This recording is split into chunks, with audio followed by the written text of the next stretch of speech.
Hi guys, hi hello നമസ്കാരം. ഏവർക്കും എൻ്റെ ചാനലിലേക്കും എൻ്റെ വീഡിയോയിലേക്കും വീണ്ടും വീണ്ടും വീണ്ടും സ്വാഗതം. അപ്പോൾ കഴിഞ്ഞ ദിവസം ഒരു ഷോർട്ട് വൈറലായിട്ടുണ്ട്. RJ അഞ്ജലിയുടെ ഒരു ഷോർട്സ്.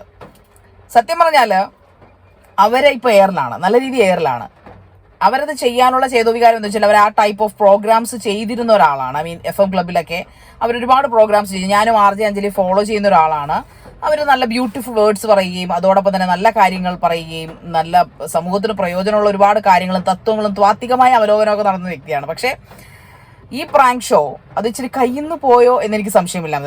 ആലോചിക്കും, ഞാനും ഇത്രയും പ്രതീക്ഷയില്ല കേട്ടോ. ഞാൻ ആ വീഡിയോ ഇരുന്ന് കാണുമ്പോൾ, എനിക്കൊരാൾ അയച്ചെന്നിട്ട് ഞാൻ ആ വീഡിയോ ഒന്ന് കാണുമ്പോൾ പറ്റിക്കുവാണെന്ന് നമുക്കറിയാം. ബേസിക്കലി എനിക്ക് പറ്റിക്കുന്ന പരിപാടി ഇഷ്ടമല്ലാത്ത ഒരാളാണ് ഞാൻ. Just hate it. ഒരാളെ പറ്റിച്ച് അയാളുടെ മുഖത്തെ ചമ്മലും ജാള്യവും വിഷമവും ഉള്ളിൻ്റെ ഉള്ളിൽ എവിടെയോ എന്നുവെച്ചാൽ പറ്റിക്കുമ്പോൾ അമ്മാതിരി പറ്റിക്കലാണ് ഈ പ്രാങ്ക് ഷോക്കാർ പറ്റിക്കുന്നത്. നോർമലി നമ്മളിങ്ങനെ എന്താ പറയുന്നത്, ചെറിയ ചെറിയ പറ്റിക്കലുകളല്ല, പക്ഷെ അമ്മാതിരി പറ്റിക്കുന്ന പ്രാങ്ക് ഷോകളൊക്കെ ഉണ്ട്, പണ്ട് തരികിടയൊക്കെ ചെയ്തിരുന്ന പോലെ.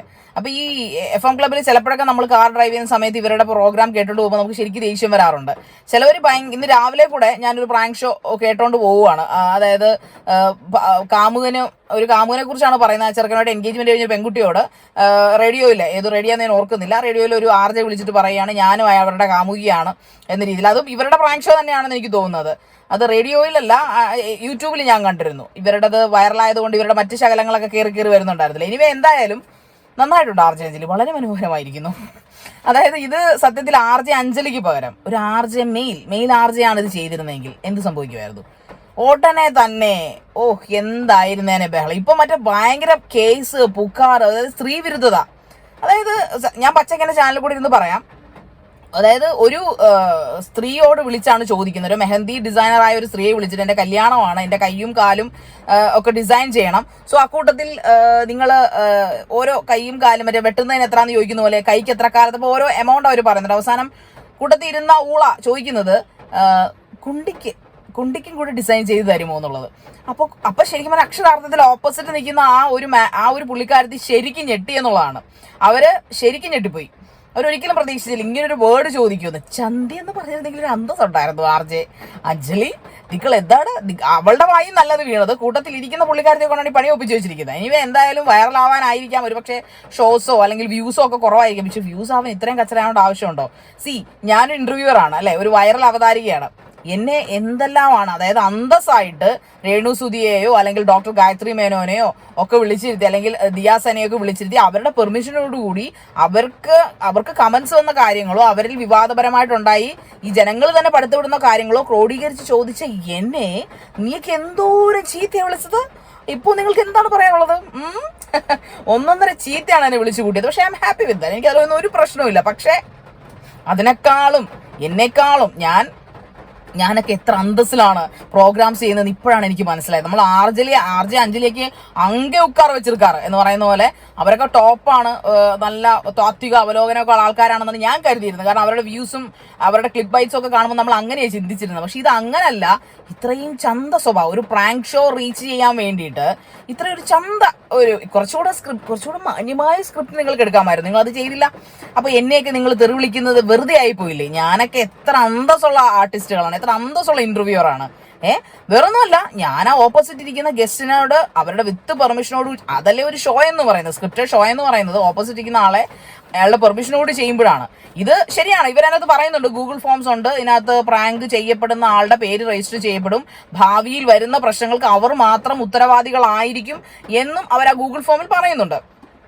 അതൊക്കെ നല്ല കാര്യം തന്നെ. അതൊക്കെ ഒരു പ്രാങ്ക് ഷോ ആണ്. ഞാനും ഇന്റർവ്യൂ ചെയ്യുന്നതാണ്. ഇന്റർവ്യൂവിൽ ഈ പറയുന്ന പോലെ സ്ക്രിപ്റ്റഡ് ആയിട്ടുള്ള ഇന്റർവ്യൂസ് ചെയ്യുന്ന ഒരാളാണ്. So I can understand that. ആ ഒരു സിറ്റുവേഷൻ മനസ്സിലാവും. പക്ഷെ അന്തസ് അതുണ്ടോ? അതായത് ഞാൻ ചോദിക്കുന്ന ഒറ്റ ചോദ്യമുള്ളൂ, ഇതൊരു പുരുഷനായിരുന്നു പറഞ്ഞിരുന്നതെങ്കിൽ സ്ത്രീ വിരുദ്ധത സംസാരിച്ചെന്ന് പറഞ്ഞത് എന്തിന്?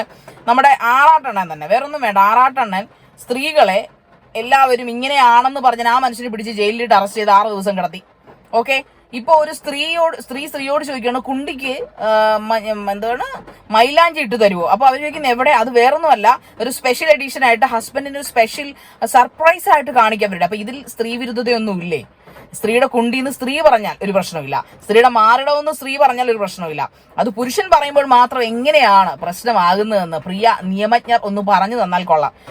പുരുഷൻ മാറണമെന്ന് പറഞ്ഞാൽ സ്ത്രീയെ മാറിടത്തിൽ നോക്കി എന്തെങ്കിലും പറഞ്ഞു കഴിഞ്ഞാൽ അത് അശ്ലീലം. സ്ത്രീയുടെ മാറിടത്തിൽ നോക്കി പറഞ്ഞാൽ അത് തമാശ, പ്രാങ്ക്, കഷ്ടം. സത്യത്തിലുണ്ടല്ലോ ഈ ഇരട്ടത്താപ്പ് നിനക്ക് അവസാനിപ്പിക്കും. ഇത് നമുക്ക് മാത്രമല്ല, നിയമങ്ങൾക്ക് മാത്രമല്ല, ജനത്തിനും ഈ ഇരട്ടത്താപ്പ് തന്നെയാണ്. ഇപ്പൊ ഈ ഒരു പ്രാങ്ക് അഞ്ജലിയും അഞ്ജലിയുടെ കൂട്ടത്തിലിരുന്ന ആ പേങ്ങയും കൂടെ ചെയ്തതുകൊണ്ട്, ക്ഷമിക്കുക പേങ്ങയെന്ന് ഞാൻ ആ പെണ്ണുമ്പിള്ളക്ക് ഇത്രയൊക്കെ പറയാമെങ്കിൽ പിന്നെ നമുക്കും പറയാമല്ലോ, ആ നാണമില്ലാത്ത പെങ്കൊച്ച് പച്ചക്കിരുന്നുകൊണ്ട് കുണ്ടിക്ക് ചെയ്തു തരാമെന്ന് പറയും. ഞാൻ ഈ കുണ്ടി എടുത്ത് പറയുന്ന വേറൊന്നും കൊണ്ടല്ല, അവർക്ക് പറയാമെങ്കിൽ പിന്നെ നമുക്ക് പറയാമല്ലോ. അപ്പൊ ശരി, അപ്പോ അങ്ങനെ പറഞ്ഞ് അത് ചെയ്യിക്കാമെങ്കിൽ ഇത് ഒരു പുരുഷൻ പറഞ്ഞ ഒരു പോയിന്റിലാണ് ഞാൻ ചോദിക്കുന്നത്. പുരുഷനാണ് ഇത് പറഞ്ഞിരുന്നെങ്കിൽ നിങ്ങൾ എന്ത് ചെയ്തേനെ? ഇപ്പൊ ആ മനുഷ്യനെ പൊങ്കാലയിട്ട്, അത് ആരും ആയിക്കോട്ടെ, അത് ആർജയമായിട്ട് ഒരു സാധാരണ മനുഷ്യനായിക്കോട്ടെ, ആ മനുഷ്യനെ പൊങ്കാലയിട്ട് അയാൾക്ക് നാണമുണ്ടോ, അയാൾക്ക് ലജ്ജയുണ്ടോ? ഒരു സ്ത്രീയെ വെർബൽ റേപ്പ് ചെയ്തു എന്ന് ഒരാക്കുമായിരുന്നു. ഇപ്പൊ എന്താ പറയാനുള്ളത്? അവരെ എന്തായാലും വിളിച്ചു വരുത്തി പ്രാങ്ക് ചെയ്യുമായിരുന്നു. അവർ ഒരു നിമിഷത്തേക്ക് അന്താളിച്ചു പോയി എന്നുള്ള കാര്യത്തിൽ ഒരു സംശയമില്ല. ആ വീഡിയോ കണ്ട എല്ലാവർക്കും ഒരു നിമിഷത്തേക്ക് അന്താളിച്ചു പോയി എന്നുള്ളത്.